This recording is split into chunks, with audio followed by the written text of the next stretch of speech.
Okay, in this particular presentation, what I want to do is take you through what is a high growth company. When does a company become high growth, and what skills do high growth companies require as they move into the high growth phase? So first question, what is a high growth company? What does high growth mean? Well, organisations like people go through a life cycle. They are born and they grow. Unless management knows in terms of what they are doing, they quite simply age and die. So what does this life cycle look like? Well, for a business, when it starts off, you go through that early struggle where you have to prove that the actual business concept works. Once you've got that proven business model, you then enter a fund stage where the business potentially will work without the owner. The owner then has a choice, and importantly it is a choice, I'll come back to that a bit more later, a choice whether to move into what we call is a high growth phase and ultimately achieve that predictable success. The challenge then is maintaining that predictable success, otherwise you tend to go into the treadmill, the big rut, and ultimately you hear that death rattle. So the challenge for businesses is, okay, how do they maintain and lengthen that high growth phase to achieve that ultimately that predictable success at the highest level possible? Now, what do these high growth companies look like? Those companies which are in the high growth phase. If you were to look at the definition by the OECD, the Organisation for Economic Cooperation and Development, they define a high growth company as firms with more than 10 employees. They tend to be growing an employment rate at more than 20% per year, and that's been sustained over a 3-year period. That's quite a high definition, quite a difficult definition to achieve, and only 6% of companies generally achieve that within the UK. But importantly, those 6% account for 54% of all jobs in the UK. What they look like? Well, they tend to be established SMEs, small medium enterprises. 70% of them are over 5 years old. Now, my definition for a high growth is slightly broader than that. It's not just focused on employment, it's focused either on aspiration to become high growth, making sure there's a proven business model in place, or achieving double-digit growth on the bottom line.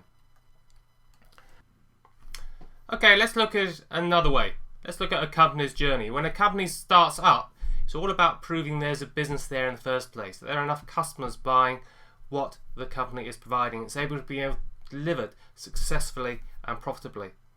And there's a period of reiteration where the business model is refined and elements of the actual business are put into place, making sure they actually work effectively. You then reach that stage where it becomes what we call the actual proven business model. In other words, the business works. It is earning a good profit for the actual business owners, and potentially the business owners can step away. The business will work without them. At that stage, companies move into what we call the high growth phase. They need to change their way of thinking. It's not a reiteration of the business model. It's now about saying, okay, this is where we are now with our business model. This is where we want to get to. In other words, the predictable success from the life stage model, or the vision of where the company is or wants to go. And then it's about putting into place those skills required to achieve that high growth potential. So what are those skills? Well, the skills are summarised here in what we call the prove, grow, achieve model. See, the prove stage is about that reiteration stage. Those are the skills which they are refining to prove they've actually got their business model working. Skills around finance, management, people, marketing, delivery. Are they able to deliver consistently, and offer, and then ultimately sales? So that's the actual prove stage. Once you get through that prove stage and you've proven there's a business model there, the skills then required for the high growth phase are around leadership, around team, around strategy, and around implementation.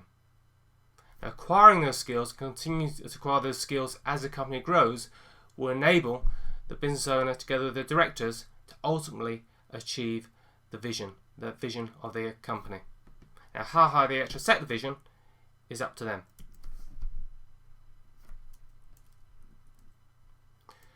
But importantly, those skills you need in that growth phase do follow a cycle. Importantly, it starts off with the leadership. In other words, the leadership must make the decision whether to grow the company. They must change that mindset to become a high growth company. Once the leadership has made that decision, then it's about building that right high performance team around them, recognizing that the team which brought them to where they are today may not be right to go and take them forward and achieve ultimately the vision for the company. Once the team is in place, it's about putting together a strategy which will significantly keep you ahead of your competitors.